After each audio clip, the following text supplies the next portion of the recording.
14 abad yang lalu, 1400 tahun yang lalu, dunia dalam keadaan jahiliyah. Di barat ada negara namanya Romawi, sudah mempunyai agama namanya Katolik, sudah punya kitab suci namanya Bible, the New Testament atau Injil, maju di bidang ilmu pengetahuan terutama arsitek, pembangunan, sampai sekarang masih bisa kita lihat bekas-bekasnya. Akan tetapi masih jahiliyah, yaitu adanya sistem perbudakan. Rakyat Romawi sendiri, rakyatnya sendiri, kalau dianggap budak, maka lebih dihormati, lebih dihargai binatang daripada manusia yang dianggap budak. Seorang Kaisar Nero pernah membakar hidup-hidup 600 budak, ditancapkan di kanan kiri jalan, dan dia berjalan di tengah-tengahnya, menikmati pemandangan mayat-mayat yang terbakar. Yang paling senang para pembesar Romawi, juga pembesar agama, di lapangan, di gor, mengadakan acara namanya gladiator, yaitu dua budak diadu atau beberapa budak diadu. Kalau sudah ada yang terpotong lehernya, mereka pembesar negara berdiri tepuk tangan gembira menyambut terpotong lehernya seorang budak. Sama seperti kita lihat bola kalau gol lah. Itulah jahiliyah Romawi, terkenal dalam sejarah. Di sebelah timur ada negara Persia. Negara besar, maju, agamanya namanya Zoroaster atau Majusi. Kitab sucinya Avesta, Sandinista. Kitab undang-undangnya Hammurabi. Sudah punya undang-undang, peraturan.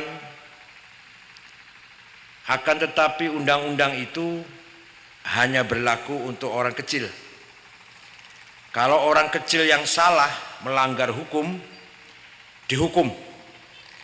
Dipotong lidahnya, dipotong telinganya, dibuang ke jurang, dilempar ke tengah-tengah binatang buas. Kalau orang kecil yang salah. Kalau orang besar yang salah, apalagi masih keluarga raja, aman-aman saja. Ini 14 abad yang lalu ini ceritanya. Pernah ada pemberontakan 2 kali dari kelompok dari dalam agama sendiri. Pertama dilakukan oleh seorang tokoh agama bernama Mani, mimnya panjang, Mani, yang melahirkan sekte Majusi Manawiyah. Babat habis. Kedua, pemberontakan dilakukan oleh seorang tokoh agama bernama Mazdak, juga melahirkan sekte Mazdakiyah. Habis, dibunuh semua. Maka jahiliyah Persia berjalan terus, tidak ada reformasi. Di barat Romawi, di timur Persia, dua-duanya jahiliyah. Di tengah-tengah ada bangsa Arab. Bangsa Arab 14 abad yang lalu sempurna jahiliyahnya. Agama tidak punya, kitab suci tidak punya, nabi tidak kenal apa itu nabi, apa itu rasul, wahyu, apa itu malaikat, enggak kenal. Masih primitif, biadab. terdiri dari ratusan suku, satu sama lain mudah perang, mudah tawuran. Rata-rata tidak mengenal baca dan tulis, buta huruf. Kalau punya anak perempuan takut menjadi beban, ditanam hidup-hidup. Kalau bapaknya mati, ibunya masih cantik, diambil oleh anak laki-lakinya. Sayang kalau diambil orang lain. Ini jahiliyah Arab. Di tengah-tengah masyarakat seperti itu, lahir seorang bernama Muhammad sallallahu alaihi wasallam. Semenjak masih 2 bulan dalam kandungan ibunya, bapaknya Syekh Abdullah wafat, lahir sebagai yatim. Dipelihara oleh ibunya, baru berusia 6 tahun ibunya wafat, Sayyidah Aminah. Dipelihara oleh kakeknya Syekh Abdul Muttalib, baru usia 8 tahun kakeknya wafat. Kenapa itu? Rasulullah yatim piatu, kakek saja nggak punya. Rasulullah bersabda, "Adzabani Rabbi fa ahsana ta'dibi." Mengapa Tuhan menjadikan Rasulullah yatim piatu, kakek pun tidak ada, tidak punya? Supaya yang menangani pendidikan Nabi Muhammad, karakter Rasulullah, kepribadian Rasulullah, Allah sendiri. Bukan ayah, bukan ibu, bukan kakek, bukan ustadz, bukan kiai, bukan dosen, bukan guru besar. Sebab kalau yang menangani pendidikan ayah, ibu, kiai, ustadz, dosen, guru besar, hasilnya seperti kita ini. Ini hasil didikan kiai, ustadz. Kalau Nabi Muhammad sempurna, karena yang mendidik Allah sendiri. Nabi Muhammad tidak pernah terkenal, sejak masa remaja tidak pernah terkenal.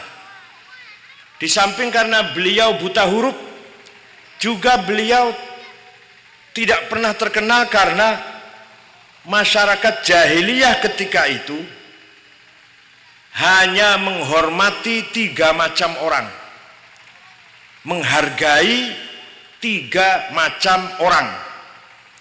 1, syair, penyanyi. Nabi Muhammad tidak pernah jadi penyanyi. Wa ma 'allamnahu syi'r wa ma yanbaghilah. Kedua, masyarakat jahiliyah sangat mengeluh-elukan, sangat menyanjung-nyanjung kahin paranormal, dukun. Nabi Muhammad tidak pernah jadi dukun, wala biqauli kahin. Yang ketiga, masyarakat Arab jahiliyah sangat menghormati sahir, tukang santet. Nabi Muhammad tidak pernah jadi tukang sihir. Wa yaquluna in hadza illa sihr. Oleh karena itu Nabi Muhammad tidak pernah jadi orang terkenal, karena masyarakat jahiliyah hanya menghormati 3 macam orang. 1, Inul. 2, Ki Gendeng Pamungkas. 3, Mama Loren. Udah mati Mama Loren, udah mati udah. Jadi kalau diantara kita orang Sumeneb masih menghormati 3 macam orang itu, berarti masih jahiliyah. Kalau ngundang kiai amplopnya tipis, paling-paling amplopnya yang air mil itu, yang di pinggirnya ada merah dan biru itu, kecil. Tapi kalau panggil Inul 5 lagu 50 juta berani, asal datang Inul, asal goyang, asal ngebor.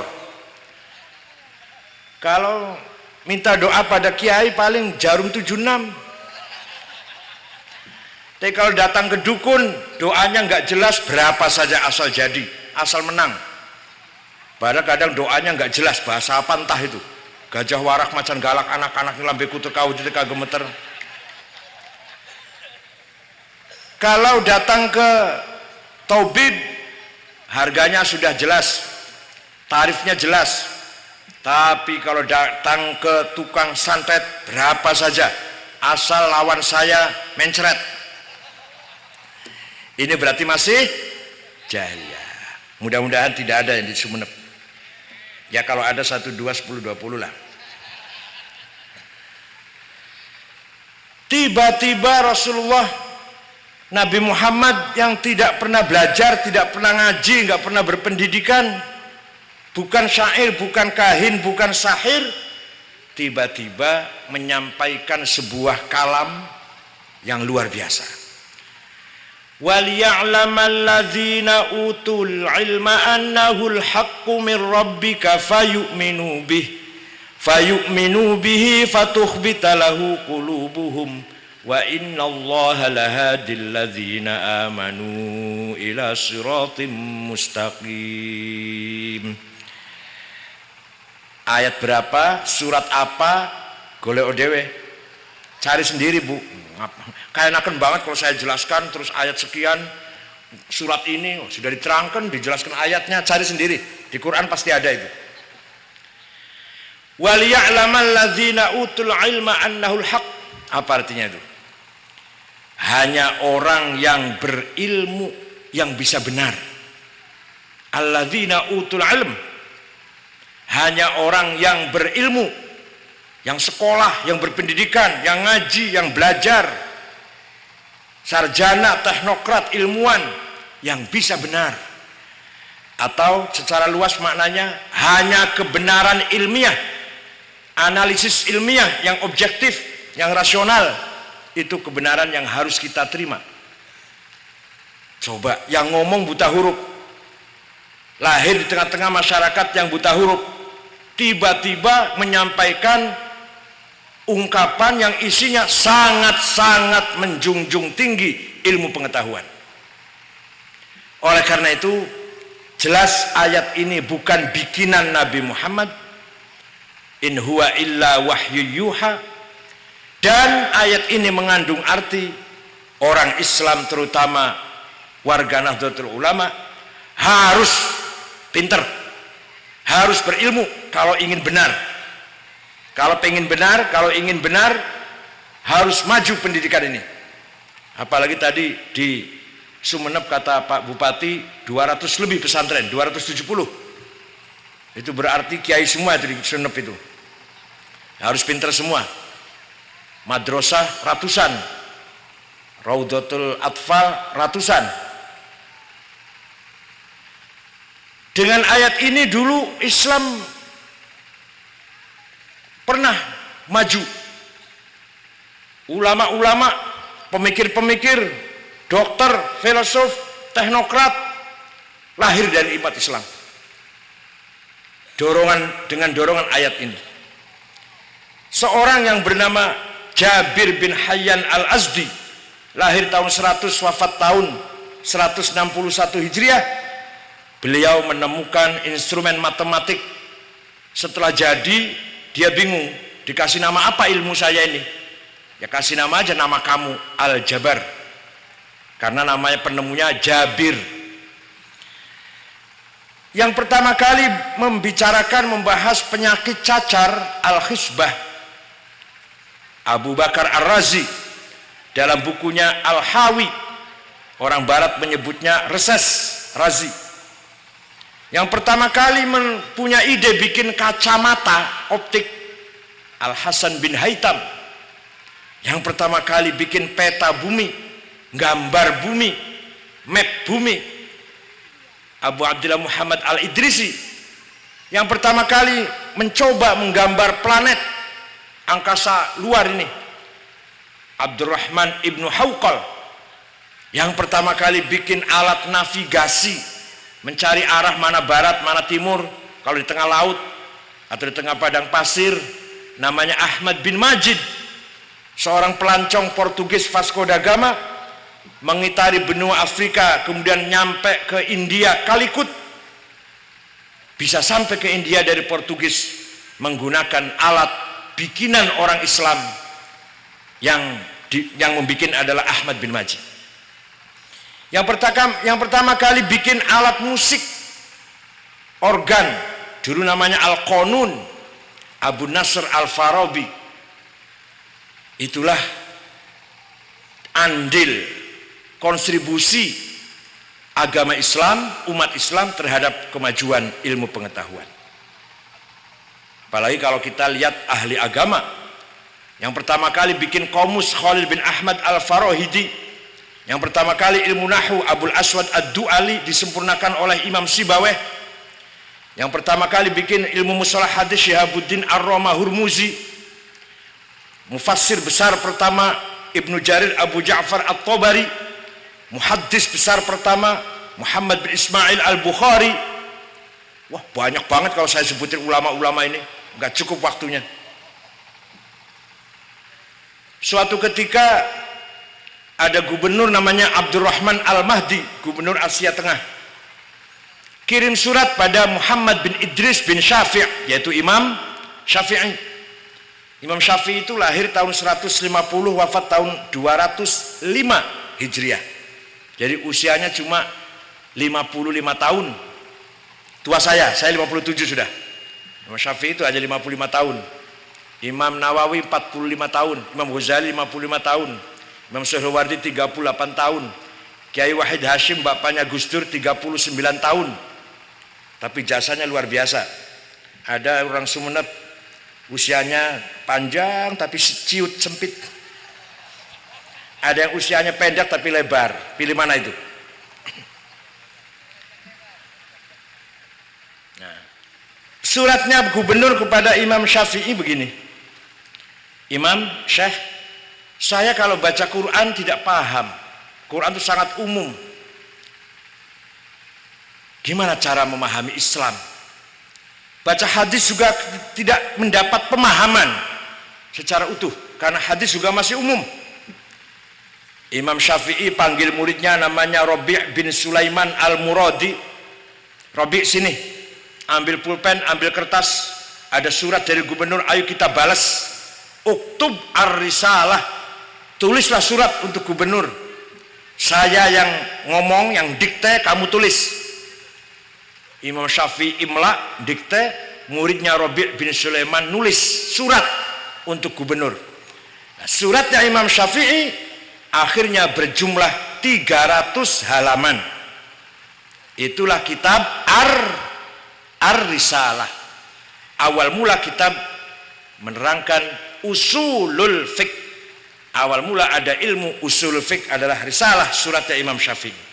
Isinya bagaimana? Ringkas saja ini, kalau rinci 3 tahun saya berdiri di sini nih.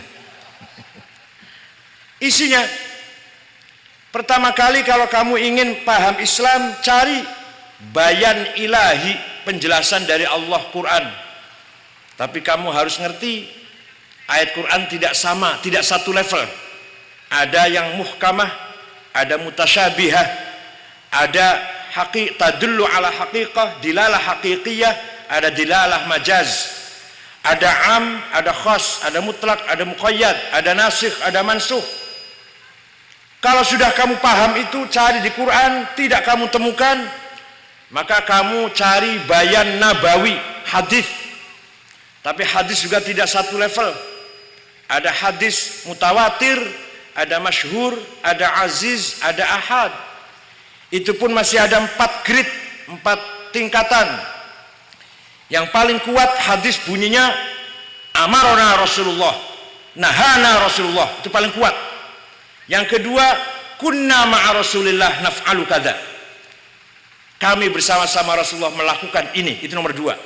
Yang nomor 3, ra'aitu Rasulullah yaf'alu kadza, saya menyaksikan Rasulullah mengamalkan ini. Yang keempat, yang paling tidak kuat, keempat, an Rasulillah qala sallallahu alaihi wasallam. Ini hadisnya mubaligh, nggak usah kuat-kuat, nggak apa-apa, ringan-ringan saja, nggak usah berbobot, nggak apa. Hadisnya khotib Jumat, mubaligh, yang penting amplopnya yang sahih. Kalau tebal sahih, kalau tipis doif. Kalau tipis yang memberikan perempuan cantik, sahih li ghairih namanya. Istilah ilmu balighin. Kalau kamu cari di Quran tidak ada, di hadis tidak kamu temukan, maka pindah yang ketiga, kata Imam Syafi'i, bayan akli. Akal harus kamu pakai. Lah akal itu, kalau akalnya orang banyak, rame-rame, musyawarah, tukar fikir, diskusi, kemudian menghasilkan sebuah hukum, namanya metode itu namanya ijma'. Kalau akalnya ulama sendiri-sendiri tidak melalui kumpul, namanya qiyas, analogi. Sebenarnya ijma' juga qiyas, tapi kalau ijma' qiyas bareng-bareng bersama-sama, maka disebut konsensus. Kalau qiyas sendiri-sendiri disebut analogi. Ijma' dan qiyas melahirkan sebuah ilmu namanya fiqih. Jadi ilmu fiqih itu hasil bayan akli, penjelasan dari akalnya ulama, kemudian melahirkan sebuah kesimpulan hukum. Kalau ulama rame-rame bareng-bareng namanya ijma', kalau tanpa perkumpulan namanya qiyas.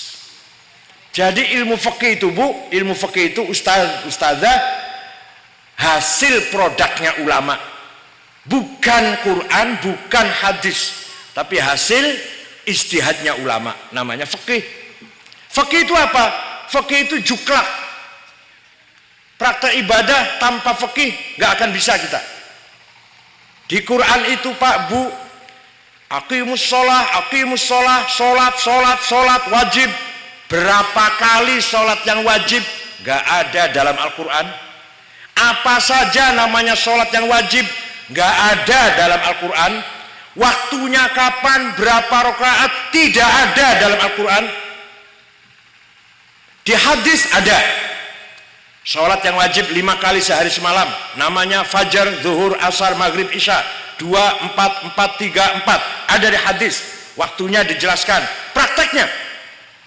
Prakteknya bagaimana? Nggak ada di hadis.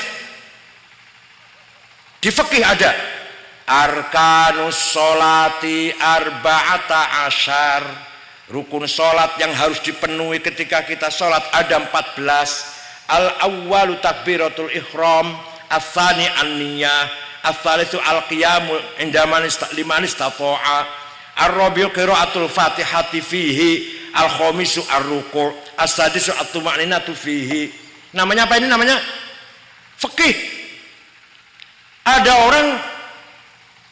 Ada kelompok saudara kita yang selalu mengatakan kita kembali pada Quran dan hadis, nggak usah taklid pada ulama, fikih itu bikinan ulama, kita kembali pada Quran dan hadis. Goblok. Kita bisa sholat seperti kita sholat itu dari fikih kok, bukan dari Quran, bukan dari hadis. Bisa sholat, kita sholat dulu, kita bisa sholat, bisa haji, bisa bagi waris, bisa zakat, bisa melakukan ibadah semua itu fikih itu yang menjelaskan, bukan Quran, bukan hadis. Goblok. Wangel banget kan dari orang goblok kan, bukan. Ente tuh lu bisa sholat dari mana? Kamu tuh lu bisa sholat, baca Qurannya bagus, Fatihahnya benar, dari mana? Dari Quran hadis. Bohong. Gak ada di Quran hadis. Ente bisa baca Quran dengan tajwid, bisa baca Quran dengan tajwid, alif lam mim. Dari mana itu? Dari ulama, namanya Abu Ubaid Qasim bin Salam, yang wafat tahun 224 Hijriah. Jadi baru ada ilmu tajwid, idhar, idgham, ikhfa, iqlab, qalqalah, huruf mad lazim, mad jaiz, mutasil, munfasil. Itu baru ada sekitar tahun 200 Hijriah, baru ada itu. Karena yang bikin ilmu itu wafatnya 224. Sebelum itu nggak ada tajwid. Sayyidina Umar, Sayyidina Abu Bakar sekarang dibangunkan dari kuburan. Sayyidina Abu Bakar, ngerti nggak qalqalah? Nggak ngerti apa itu qalqalah. Mad lazim, nggak ngerti itu apa itu. Apalagi ilmu nahwu, maf'ul, fa'il, ngerti nggak? Nggak ngerti ya. Apa itu? Bahkan adanya fathah, dhammah, kasroh, harokatnya huruf itu baru ada tahun 62 Hijriah. Adanya titik baru tahun 62 Hijriah. Abul Aswad Ad-Du'ali dibantu oleh Hajjaj bin Yusuf Al-Thaqafi, baru ada harokat, syakl. Kalau mau kembali seperti zaman Nabi Muhammad, baca Qur'annya tanpa titik, tanpa huruf. Walah, siapa yang bisa itu? Nanti Salah-salah semua. Faqbalu dibaca faqtuluh. Tulisannya sama itu. Faqbalu, hormatilah, terimalah dengan dihormati. Bisa dibaca faqtuluh, bunuhlah. Sama tulisannya itu. Yang membedakan kalau ada titik baru beda. Tanpa titik sama itu. Oleh karena itu, kita Bapak Ibu sekalian harus taklid pada ulama. Apa harus apa? Warga Nahdlatul Ulama harus taklid pada ulama. Tidak boleh ingin ijtihad sendiri. Pilih apa itu Imam Hanafi, apa Syafi'i, apa Malik, apa Imam Hambali, monggo. Harus taklid. Kalau nggak taklid bukan NU, silakan keluar dari NU. Dah. Oleh karena itu sekali lagi pendidikan. Nah di kita ini para ulama, para kiai, pendidikan kita ini warisan dari Belanda. Double system. Ada namanya pendidikan agama, ibtidaiyah, sanawiyah, aliyah, jamiah. Ada pendidikan ilmu umum, namanya ilmu umum lah namanya. SD, SMP, SMA, universitas. Hanya di Indonesia ada pendidikan dua atap ini. Di luar negeri semua satu atap, satu departemen yang mengelola pendidikan. Hanya di kita Indonesia. Itu tinggalan Belanda. Kalau orang santri nggak boleh sekolah, kan gitu dulunya. Yang boleh sekolah yang ya walaupun agama Islam tapi yang abangan, yang nggak begitu benci Belanda baru boleh sekolah. Apalagi Kristen boleh.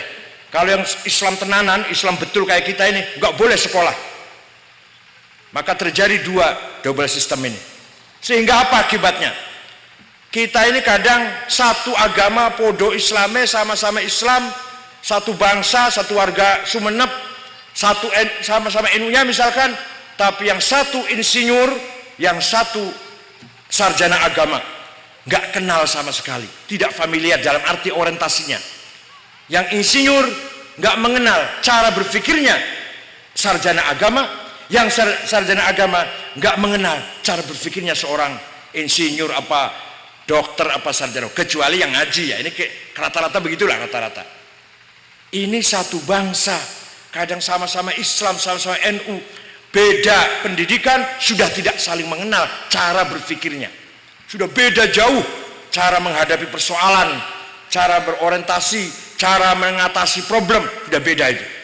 Yang satu insinyur, yang satu hafidz Quran, beda kabeh urusan. Yang satu sudah pasrah Gusti Allah, semua takdir Allah. Yang satu ini mengapa terjadi?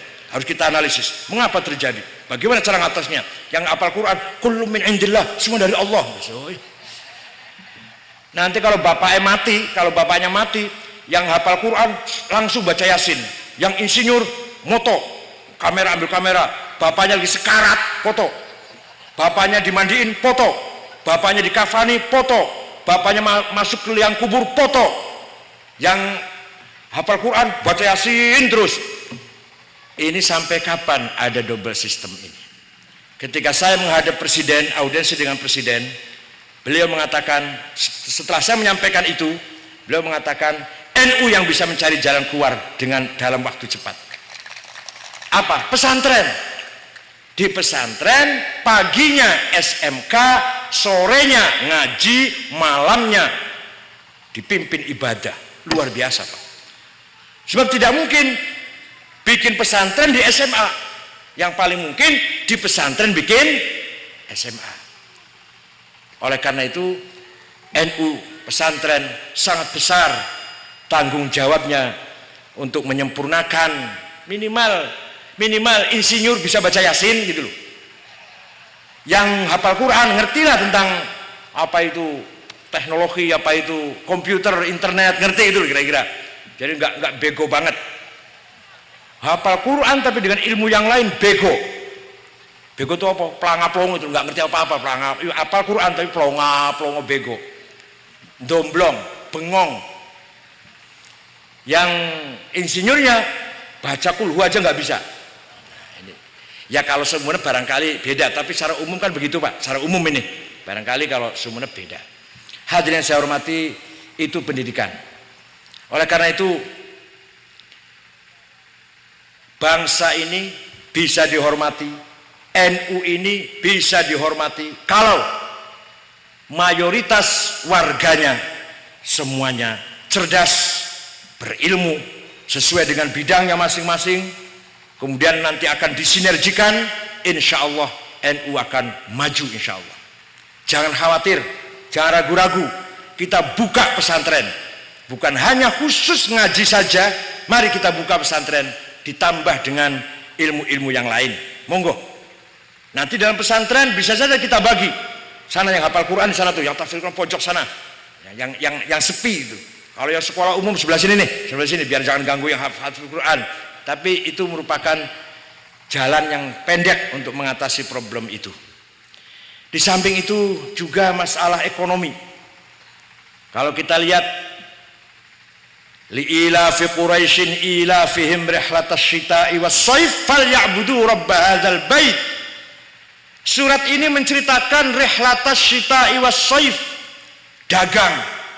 Orang Quraisy itu pedagang, menguasai perdagangan dari selatan ke utara, musim dingin dan musim panas. Syita musim dingin, shaif musim panas. Musim dingin dagangnya ke selatan, musim panas dagangnya ke utara. Bapaknya Rasulullah pun wafat pulang dari dagang di tengah jalan. Pedagang semua orang Quraisy itu. Oleh karena itu falyabudu, orang Quraisy harus beribadah. Itu apa artinya? Artinya kalau sudah para pedagang yang memegang pasar, yang memegang ekonomi beribadah, yang lain urusan gampang.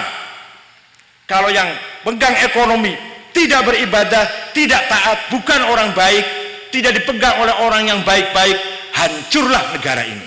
Itu artinya. Maka pedagang rihlatas syita'i was-shaif, juragan-juragan tembakau harus falyabudu rabb hadzal bait. Yang memegang ekonomi harus orang-orang yang beribadah. Jangan sampai ekonomi dilepas dari kita semua. Pak Bupati dan para kiai, saya datang ke sini bersama salah seorang ketua lembaga perekonomian NU Pusat, Pak Haji Sulhan. Mana orangnya mana? Dan saudara saya, sahabat saya, Insinyur Heru Setiobo. Ini berdiri Pak Heru. Pak Herunya mana? Dia pengusaha sukses dari Surabaya yang menemukan pupuk organik dan sudah diakui di mana-mana. Insya Allah akan siap membantu kemajuan ekonomi warga NU Sumeneb, terutama dengan Pak Bupati siap mendampingi. Dan saya bawa pula ahli finance, ahli tentang keuangan, saudara Igi Ahsin. Coba berdiri Pak Igi, Mas Igi.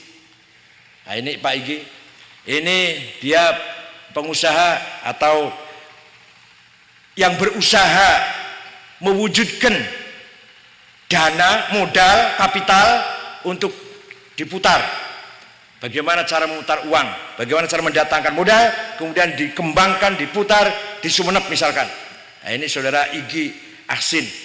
Dan saya bawa pula dengan saya staf ahli Menteri BUMN, Bapak Indra.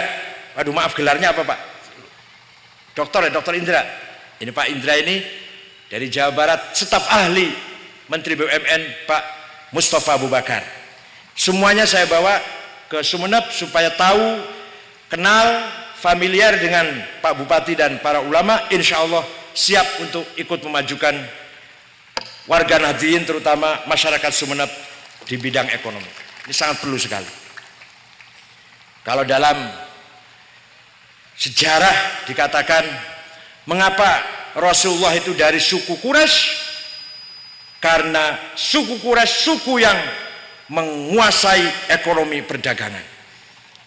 Pertama kali orang yang disebut Quraisy adalah Fihr, kakek Rasulullah yang nomor 12. Mengapa disebut Fihr, disebut Quraisy? Karena Fihr orang yang sukses mengelola uang.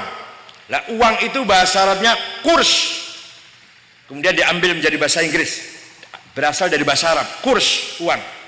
Kabel, tali, habel dari bahasa Arab habel. Sugar, gula dari bahasa Arab sukar. Zero, nol dari bahasa Arab sifro. Merail, kaca, dari bahasa Arab miroyah. Apalagi ruz, nasi atau beras, bahasa Inggrisnya rice. Syarif, komandan polisi, dari bahasa Arab syarif. Banyak Pak bahasa Inggris ngambil dari bahasa Arab. Antara lain kurs, uang.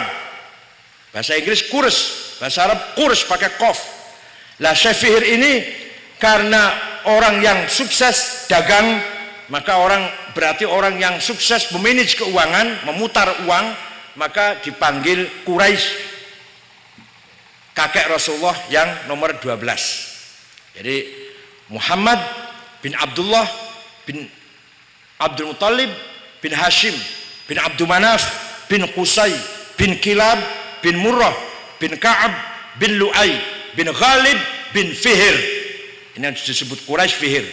Fihr bin Malik bin Nadar bin Kinanah bin Khuzaimah bin Mudrikah bin Ilyas bin Mudar bin Nizar bin Ma'ad bin Adnan bin Ad bin Udad bin Hamaisa bin Salaman bin Banat bin Haml bin Qidra bin Ismail bin Ibrahim bin Taroh bin Nahur bin Syaruh bin Argu bin Falid bin Abir bin Matusalih bin Sam bin Nuh bin Lamak bin Arfakshad bin Akhnuh bin Ilyard bin Mihlayil bin Qinan bin Anush bin Syith bin Adam alaihissalam.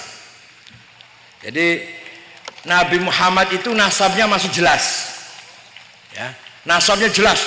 Kalau zaman sekarang gitu barangkali jadi bapak-bapaknya Nabi Muhammad itu punya akte nikah semua lah, kira-kira itu loh. Kalau zaman sekarang jelas nikah. Ayo sekarang mau tanya, jangan marah, tapi saya tanya jangan marah nih. Bapak bisa nggak nyebut kakek sampai 10 aja, bisa nggak? Tahu nggak kakek sampai 10 saja bisa? Tahu nggak? Tahu nggak? Kalau nggak tahu berarti nggak jelas turunan siapa. Barangkali kakeknya itu bayi yang dibuang di tong sampah itu barangkali. Kalau tahu coba sebutkan sampai 10. Makanya kalau Nabi Muhammad nasabnya dijaga oleh Allah. Nasabun tahsibul ula bihulahu qalladatha nujumahal jauza'u. Kan gitu ya. Nasab yang bagaikan untaian permata yang sangat menarik. Hafizul ilahu karomatan li Muhammadin aba'ahul amjada saunan lismihi tarokus sifa hafalam yusibuhum aruhu. Teruskan. Mamihu wa ila abihi wa ummihi. Bapak-bapaknya Nabi Muhammad semua anak sah. Tidak ada yang anak jadah. Tidak ada anak zina. Hafizul ilah karamatan li Muhammadin. Tarakus sifah. Tidak ada yang hasil perbuatan zina. Dari Adam min ila abihi wa ummihi, sampai bapak dan ibunya. Makanya kalau keturunan Nabi Muhammad jelas. Kalau keturunan kita kurang jelas. Mudah-mudahan jelas. Ya. Fathul Mu'in mengatakan, nah ini kitab kuning Bu. Ada orang yang nggak senang kitab kuning mengatakan kitab kuning jangan dibaca, nggak relevan. Alah, bukan nggak relevan karena ente nggak bisa baca. Keluaran pesantren kilat 2 minggu pas liburan sekolah, tahu-tahu keluar jenggot panjang jidat hitam, pakai gamis setengah kaki, bisa baca kitab itu. Jadi seperti Amrozi dan Hufron dan Mukhlas itu berangkat ke Malaysia, niatnya itu kerja Pak. Niatnya berangkat itu kerja di kelapa sawit. Di sana kemudian ketemu dengan kelompok-kelompok yang galak itu. Berangkatlah ke Afghanistan, di sana bisa ngerakit bom, pulang dari Afghanistan sampai ke Lamongan, sampai ke Indonesia, tangannya masih gatel pengen ngebom. Jadi bukan keluaran pesantren, bukan keluaran alim apa, enggak. Berangkat ke sana mau kerja di kebun sawit di Malaysia tadinya. Hanya begitu pulang langsung pakai gamis, jidat hitam, ngalor ngidul ke sana kemari bawa siwak, gamisnya setengah kaki. Dikira ulama apa? Dari Banten Pandeglang Menes Kiai Abdurrahman, dari Bogor Kiai Abdul Hamid ahli falak, dari Majalengka Kiai Abdul Halim, dari Cirebon Kiai Abbas Buntet, Kiai Amin Babakan Ciwaringin, Kiai Satori Arjawinangun itu Cirebon, dari Semarang Kiai Ridwan, dari Lasem Kiai Maksum bapaknya Kiai Ali Maksum, dari Kudus Kiai Asnawi, dari Cepu Kiai Utsman, dari Lombok Tengah Kiai Faisal dan Kiai Hasun, dari Sulawesi Selatan Kiai Romli dan Haji Kala bapaknya Pak Yusuf Kala, dari Sumatera Selatan Kiai Kamil Soleh, dari Banjarmasin Kiai Abdul Qadir Hasan dan Kiai Mursyidi. Musyawarah di Tebuireng tanggal 22 Oktober keluar resolusi jihad Hasyim Asy'ari. Apa isinya?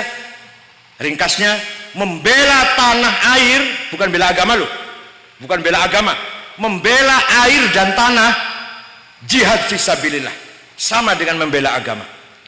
Mati syahid, menang pahalanya besar sekali. Maka ketika tanggal 10 November sekutu datang Surabaya, tentara dipimpin oleh Letnan Sutomo Bung Tomo, letnan dari Surabaya, dan yang bukan tentara dipimpin oleh Kiai Wahab, mengambil markas di desa Siwalan Kerto, gang pabrik kulit Jalan Ahmad Yani Surabaya, desanya Khofifah, yang sekarang desa Khofifah. Di lapangan yang ikut perang di lapangan Kiai Abbas dari Cirebon Buntet dan Kiai Maskur Malang, mertuanya Pak Tolha Hasan. Ringkas cerita, walaupun kita korbannya besar lebih dari 20.000, tapi Jenderal Malibi mati. Bung Karno ditelepon di Jakarta bahwa komandan sekutu, komandan Nika, Brigjen Malibi mati. Kaget dia, nggak percaya. Selesailah perang itu dengan tetap kita mempertahankan kemerdekaan 17 Agustus 45. Itu semua yang perang yang bersama-sama TNI adalah warga Nahdlatul Ulama semua itu kira-kira. Oleh karena itu tanggal 10 November adalah jelas andilnya NU sangat besar, dimulai dengan resolusi jihad Hasyim Asy'ari, dan di lapangan juga kader-kader NU, kiai juga terjun ke lapangan memimpin perang ketika itu. Jadi kiai itu bukan hanya ngimami tahlil saja, perang juga. Kiai Abbas ngimami perang, bukan hanya ngimami tahlil, tahlil bisa. Malah konon katanya sekutu itu membawa 4 pesawat, tidak satu pun tidak berhasil menjatuhkan bom. Kalau satu saja ada bom jatuh di Surabaya ketika itu, lain ceritanya lah kalau pakai bom. Gak ada bom jatuh. Kalau pesawat mau jatuhkan bom, jatuh pesawatnya. 4 jatuh semua, terbakar semua. Konon katanya yang menjatuhkan Kiai Abbas pakai biji tasbih. Nah, kalau saya percaya, Bapak percaya monggo, enggak apa-apa, bukan rukun iman aja. Kalau saya percaya, tasbihnya dipotol, dipatahkan 1 biji, dilempar, pas mesinnya rusak, jatuh. Ambil lagi, dilemparkan, pas bahan bakarnya kehabisan, jatuh.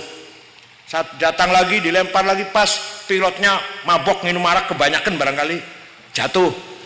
Walhasil tidak ada bom yang meledak di tanggal 10 November itu. Kalau ada, lain ceritanya, sudah kalah barangkali kita. Itulah wal qitalu fi sabilillah, termasuk jihad. Yang kelima, jihad itu, yang keempat, jihad itu adalah wadaf'u darari ma'sumin.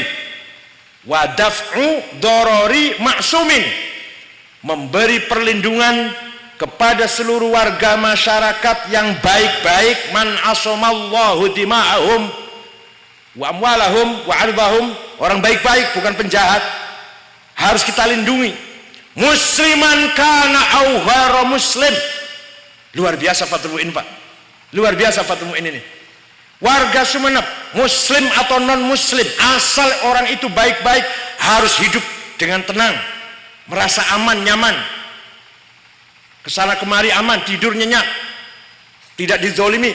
Asal orang itu baik-baik, bukan penjahat, tidak pernah menghina Islam, tidak pernah judi, nggak pernah, bukan bos judi, bukan bos narkoba, bukan bos pelacuran, hanya agamanya Kristen, Katolik, Buddha, Hindu, orang baik-baik harus dilindungi.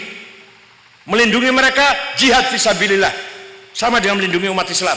Wa daf'u darari ma'sumin musliman kana au ghairu muslim. Bil it'am, Bahan makan harus cukup. Warga Sumeneb harus makan semua dan makannya yang bagus. Alhamdulillah saya lihat Sumeneb jauh lebih baik daripada kabupaten Madura yang lain. Kesejahteraannya saya lihat lebih maju. Apalagi kalau nanti lebih didukung lagi, banyak sekali sumber-sumber gas, minyak, insya Allah di sini banyak. Tembakau kita teruskan. Menurut Nahdlatul Ulama, merokok itu makruh. Menurut saya makruh aja enggak, menurut saya. Kalau menurut ulama NU makruh, kalau menurut saya makruh aja enggak. Teruskan. Teruskan nanam tembakau, teruskan. Ini kalau ngerokok diharamkan, terus nanti tembakau tutup, mau jadi apa kita ini? Mau jadi maling semua nanti. Kalau itu diharamkan, uang tembakau yang untuk bangun masjid haram, yang untuk membiayai anaknya hafal Quran di pesantren haram. Masya Allah, panjang itu ngomong haram itu, nggak sembarangan. Kita berbisnis haram, bangun masjid haram, anak kita yang di pesantren, di sekolah, kuliah di mana kita biayai dari hasil tembakau haram. Nggak sembarangan menjatuhkan hukum haram itu. Majelis ulama lucu lagi kalau majelis ulama. Bagi yang hamil haram, hari ini melahirkan, besok sudah halal. Anak kecil haram, anak kecil itu ukurannya berapa itu? Ukuran anak kecil itu sampai umur berapa? Nggak jelas itu. Itu majelis ulama itu hasil di musyawarah di Padang. Muhammadiyah majelis tarjihnya haram, tapi Pak Din Samsudin, Pak Amir Rais mengatakan itu keputusan majelis tarjih, bukan keputusan Muhammadiyah. Oh iya, nggak karu-karuan. Kalau NU dari Suriah sampai Tanfidiyah makruh, nggak haram. Saya pribadi makruh aja enggak, mubah-mubah saja. Kan itu menimbulkan penyakit, bukan hanya rokok yang menimbulkan penyakit. Kebanyakan makan daging, kolesterol. Kebanyakan makan lemak, kebanyakan gula, diabetes. Kebanyakan apa aja, kalau kebanyakan jadi jelek. Merokok pun kalau kebanyakan ya jelek. Hadirin yang saya hormati, teruskan semangat membangun ekonomi, bertani tembakau, teruskan. Soal nanti antara petani dengan pabrik rokok, gudang garam atau sempurna, ada hal-hal yang kurang harmonis, saya akan usahakan bagaimana jalan keluarnya kita pertemukan. Saya pernah mempertemukan sempurna dengan masyarakat Pamekasan, malah bupatinya ada, Pak Kiai Khalil ada di Surabaya sana di Hotel Novotel, antara sempurna dengan petani tembakau, perwakilan petani tembakau. Barangkali kalau di Sumeneb kita ketemukan dengan gudang garam, saya siap untuk menjadi penengah supaya semuanya untung. Yang pabrik juga untung, petani juga untung. Jangan sampai ada yang dirugikan. La tazlimun wa la tuzlamun. Hadirin yang saya hormati, ekonomi kita ini Pak, secara umum melanggar, ada yang dilanggar warningnya Rasulullah, wanti-wantinya Rasulullah ada yang dilanggar. Rasulullah bersabda, salasun annasu fihi syuraka. Ada 3 hal yang tidak boleh dimonopoli, harus dimiliki oleh rakyat. Apa itu? Al-ma'u air, wan naru api, wal kala'u rumput. Kalau kita sekarang, wan naru bahan bakar, api itu termasuk batu bara, gas dan minyak. Wal kala'u hutan, bukan hanya rumput, di kita hutan, kalau di sana ada rumput cuma. Kata Rasulullah, air, api dan rumput milik semua, milik rakyat semua. Tidak boleh dikangkangi, dimonopoli oleh kelompok tertentu, pengusaha tertentu. 3 warning ini sudah dilanggar semua oleh kita. Air sudah dikuasai oleh perusahaan air minum. Di Sukabumi, Jawa Barat, sekian hektar sumber air bersih sudah milik Aqua. Sekian hektar sudah milik Duatang. Sekian hektar milik perusahaan air minum Fit. Orang yang sebelah, penduduk yang sebelahnya sumber air bersih, dulu memakai air dengan bebas, sekarang ya boleh pakai, boleh ngambil, tapi tidak bebas. Wanaru bahan bakar, wah, semua sudah dimonopoli oleh bos-bos itu. Ada orang punya batu bara di Kalimantan Selatan 60.000 hektar. 60.000 hektar. Itu tidur saja jangan bangun-bangun, tiap bulan sudah 1 triliun lebih itu. Tidur aja jangan bangun-bangun. Saya ketua PBNU yang warga NU-nya 50 juta, 1 meter aja nggak punya. Coba adil nggak itu? Adil nggak itu? Pak Bupati barangkali belum punya juga. Pengurus NU manapun belum ada yang punya. Batu bara 1 meter aja.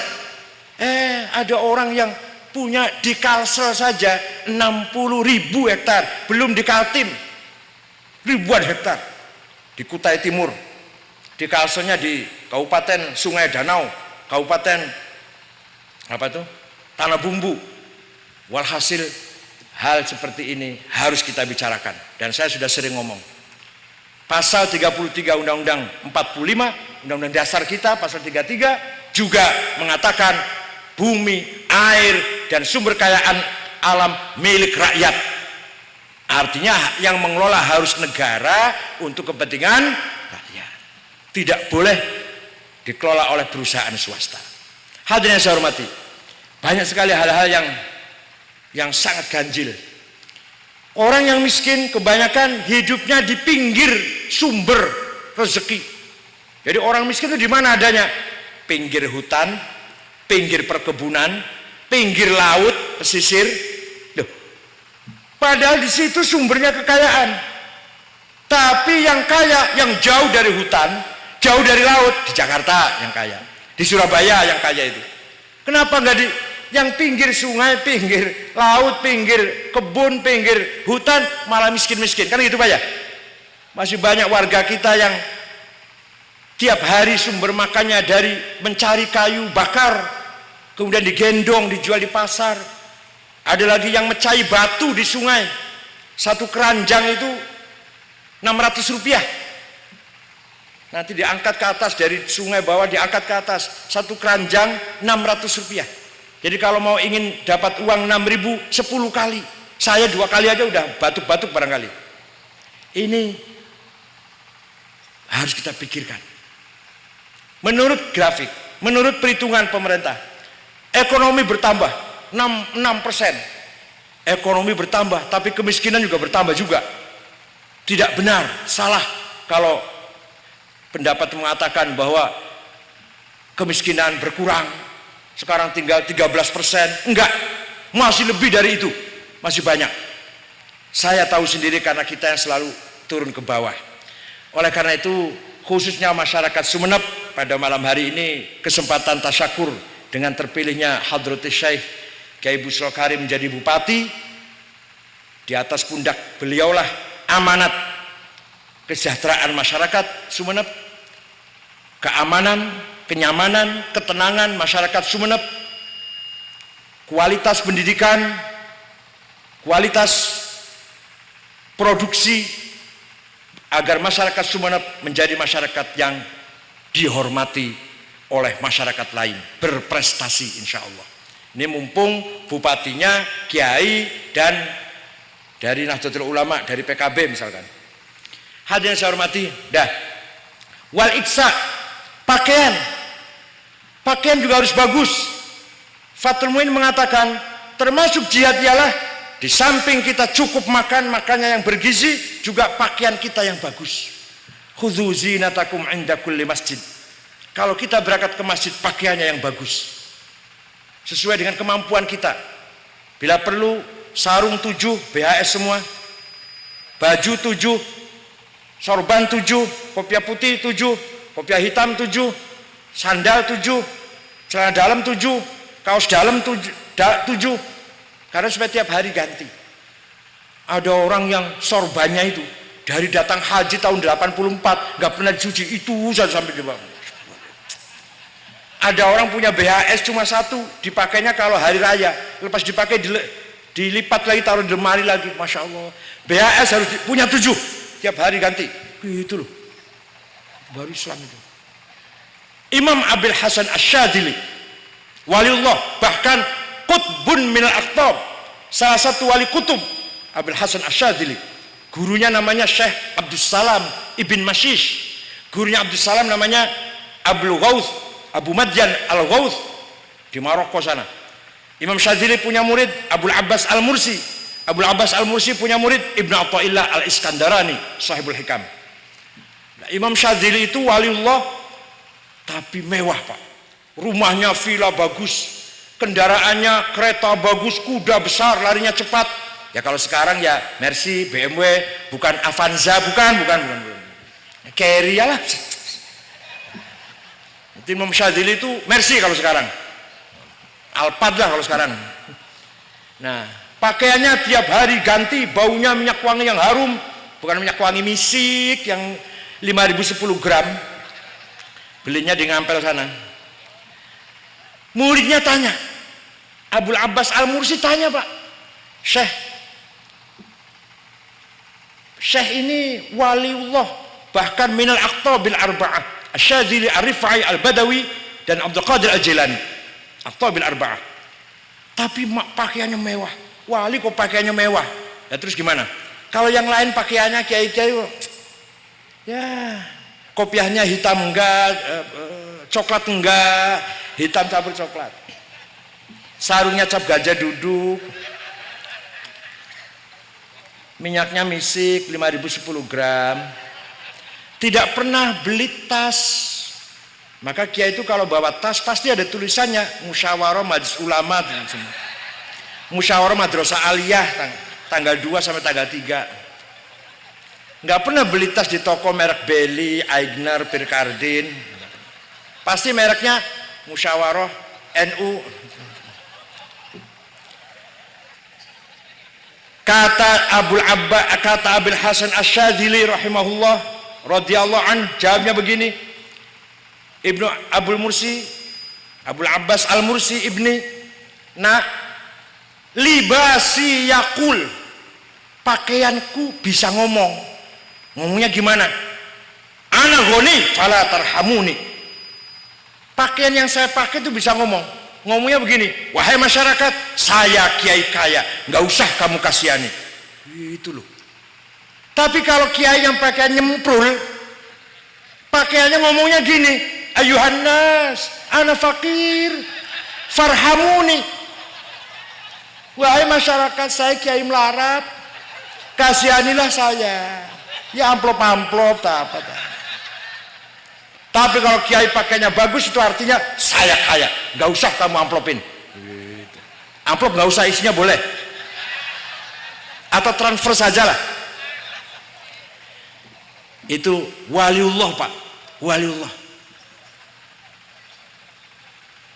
Bahkan Syekh Abdul Qadir Al-Jilani, Pak, ternyata orang kaya. Wakafnya sampai sekarang masih ada di Irak itu. Tanah sekarang sudah menjadi rumah perumahan, jadi orang-orang miskin, perumahan orang-orang rakyat biasa. Itu dulu tanah Syekh Abdul Qadir Jilani diwakafkan. Nah, Bapak ini wali bukan, kiai enggak, wakaf enggak pernah, wali kutub bukan. Oleh karena itu memandang dunia, memandang harta harus dengan kacamata yang positif. Yang negatif adalah kita menyikapi harta itu. Ketika kita berlebihan mencintai dunia, ketika kita bakhil, tidak berzakat, tidak berinfak, tidak bersedekah, itu yang jelek. Sikap kita yang bakhil itu. Hartanya bagus. Oleh karena itu Al-Quran setiap mengatakan harta pasti khair. Wa anfiqu khairan li anfusikum. Kutiba alaikum idza hadara ahadakum mautu in taraka khairanil wasiyah. Wa innahu lihubbil khairi lasyadid. Khair itu artinya apa? Yang baik. Yang baik itu apa maksudnya? Harta, uang. Quran mengatakan uang itu baik. Gak pernah Quran mengatakan uang itu syar, jelek. Kitanya menyikapi harta yang kadang-kadang atau sering kita menyikapinya dengan sikap yang salah atau negatif. Yang terakhir wal iskan, termasuk jihad fisabilillah adalah kita mampu membuat rumah yang bagus, yang bersih, yang sehat, syukur besar, yang enggak ya asal sedang lah, 3 kamar 2 lantai itu sedang itu ya. Jadi termasuk jihad membangun rumah tangga yang cukup, sandang, pangan, papan. Rumah bagus, makan cukup, ekonomi stabil, mapan, dagang maju, kemudian beriman, beribadah, dan siap kalau menghadapi, kalau memang harus terpaksa membela kebenaran, membela Islam, siap berperang. Itulah yang dimaksud oleh jihad oleh kitab Fathul Mu'in. Oleh karena itu sekali lagi masyarakat Sumeneb, terutama warga Nahdien, mari kita bersatu. Mari kita akur, rukun ya Bu ya. Rukun Bu. Apa yang kita sombongkan kalau kita enggak rukun? Jangan sombong. Semuanya saja semua. Jangan takabur, jangan istikbar. Kita ini semua hanya dipinjami oleh Allah menggunakan kata domir, menggunakan pronon, kata ganti.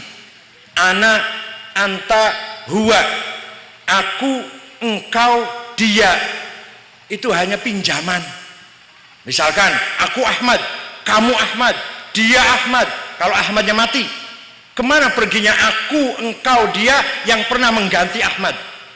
Aku Maryam, dia Maryam, kamu Maryam. Kalau Maryam sudah mati, kemana kembalinya aku, engkau, dia yang pernah menjadi kata ganti dari si Maryam? Kalau kita udah mati semua, kemana perginya kata pronon, kata ganti, domir, anta, ana, huwa? Kembali kepada aku yang sebenarnya. La ilaha illa ana. Engkau yang sebenarnya. La ilaha illa anta. Dia yang sebenarnya. La ilaha illa huwa. Jadi yang sebenar-benarnya aku adalah Allah, yang sebenar-benarnya engkau adalah Allah, yang sebenar-benarnya dia hanyalah Allah. Aku, si Ahmad, si Toto, si Jumadi, Solikin, Maryam, Zainab, Dian, Tuti, itu dipinjami oleh Allah 70-80 tahun pinjaman. Yang pemilik asli sertifikat itu Allah. Kita ini hanya hak guna pakai 70 tahun, 80 tahun. Alah 80 udah enggak berguna, udah lah. Sudah gemetar semua udah. Sudah enggak ada gunanya udah. Enggak diajak gitu enggak bisa udah. Nah itu. Jadi kita itu apa yang kita sombongkan kalau kita menjadi masyarakat yang sombong? Masyarakat yang tidak akur, apa yang diandalkan? Kita ini hidup hanya dipinjami menggunakan aku, engkau, dia. Lah kalau aku saja dipinjami, apalagi jabatan, apalagi harta, apalagi kedudukan, tidak boleh dijadikan kesombongan. Jabatan amanah, harta amanah, anak istri amanah, kekayaan amanah. Aku, anak, eksistensi saya itu pun amanah dari Allah. Tidak boleh kita andalkan, kita banggakan, kita sombongkan. Nah, menghadapi masyarakat yang sering tawuran, horizontal violent, konsep NU sangat gampang. Kalau konsep NU, asal rajin jam'iyahan malam Jumat selesai. Hari Rabu hampir carok, hampir bunuh-bunuhan. Malam Jumat jumpa di majelis Maulid Nabi. Salaman gak kira-kira itu? Salaman. Pertama kali salaman masih males itu, masih berat. Minggu depan jam'iahan lagi, salaman lagi. Selesailah sudah. Oleh karena itu budaya tahlilan, jam'iahan, yasinan setiap malam Jumat atau setiap ada munasabah, syukuran rumah, syukuran punya anak baru lahir, harus kita pertahankan. Di samping doa, di samping barokah, di samping syafaat Rasulullah, itu adalah media rekonsiliasi dari level yang paling bawah. Harus kita pertahankan itu jami'an. Ya Pak Bu ya, itu kekayaan Nahdlatul Ulama. Terserah mau pakai Barzanji, mau pakai Deba, mau Yasin. Dan kalau Suriah harus hafal Barzanji. Wa amma ta'ifadu saqifan falam yuhsinu bil ijabati qira wa aghraw bihi sufaha wal abida fasabbu bi alsinatin badiyah wa ramawhu bil hijarati hatta khudibat bid dima'in ala thumma ada ila makkah hazina fasalahu malakul jibali fi ihlaki li hadha wal asabiyyah faqala inni arju an yukhrijallahu min aslabihim may yatawalla atirillahumma qabrahul karim. Ganti sebelahnya, baca apal lagi, apal-apalan. thumma usra bi jasadihi wa ruhihi yaqudatan minal masjidil haram ila al masjidil aqsa wa rihabil qudsiyah wa arja bihi ila samawati fara'a adama fil ula wa qad jallalahu al waqaru ala wa ra'a fi thalith Isa bin Maryam batul baratit taqiyah. Apal-apalan Syuriah yang enggak apal berjanji mundur.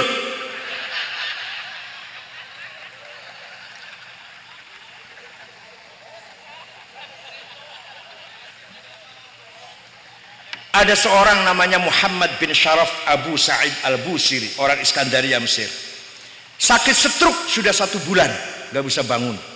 Mimpi jumpa Rasulullah SAW. Ya Rasulullah, izinkan saya akan menggubah syair qasidah yang tujuannya memuji-muji engkau. Ya silahkan. Seminggu ngimpi jumpa lagi, sudah selesai Rasulullah. Coba dibaca. Rasulullah mendengarkan, fatabas sama Rasulullah SAW wa radhiya anhu wa masaha jasadahu fa'afa. Setelah mendengar itu Rasulullah senang, ridho, diusap-usap, besoknya sembuh. Abu Sa'id Al-Busiri, amin tadzakkuri jironim bidhi salami mazata dam'an jaro min muklatin bidami am habbatir rihu min tilqai kazimatin wa awmadul barku fi zulma'i min idami fama li aynayka in kultafu fahamata. Teruskan Bu, teruskan. Wa mali qalbika in qultastafik yahimi ayah sabu sabu annal hubba munkatimu ma baina munsajimin minhu wa muttarimi laulal hawa lam turik dam'an ala talali wala araqta li dzikri bani wal alami. Amin tadzakkuri jiranin bidhi salami. Kenapa engkau selalu menangis sampai air matamu bercampur darah? Apakah karena engkau teringat, kangen, rindu pada kekasihmu, pacarmu yang ada di desa Zisalam? Atau karena engkau teringat pada suatu hari angin bertiup di desa Kazimah? Atau engkau teringat pada suatu malam gelap gulita yang berkilat di desa Idham? Kenapa hatimu resah? Kenapa kamu gak enak tidur, gak enak makan? Pasti kamu sedang mabuk cinta. Pasti itu. Jawabnya, na'am. Na'am sara taifuman ahwa fa'arraqani wal hubbu ya'taridu ladzati bil alami ya laimi fil hawal uzri ma'ziratan minni ilaika walau ansafta lam talumi. Na'am, benar, saya sedang kena asmara, saya sedang mabuk cinta sampai rasa cintaku, rasa mabukku menjadi penyakit. Tapi kalau kamu tahu siapa yang sedang kucintai, yang sedang kurindui, yang sedang kurindukan, yang sedang kutangisi, kamu akan memaklumi. Siapa yang kamu rindukan? Yang kucintai, yang selalu kuingat adalah Muhammadun Sayyidul Kaunaini Wathaqalaini wal fariqaini min urbin wa min ajami nabiyunal amirun nahi fala ahadu abarra fi qawli la minhu wala na'ami huwal habibul ladzi turja syafa'atuhu likulli haulin minal ahwali muqtahami. Yang kurindukan, yang kucintai adalah Muhammad sallallahu alaihi wasallam, Sayyidul Arab wal Ajam, Sayyidul Alamil Mulki wal Malakut, Sayyidul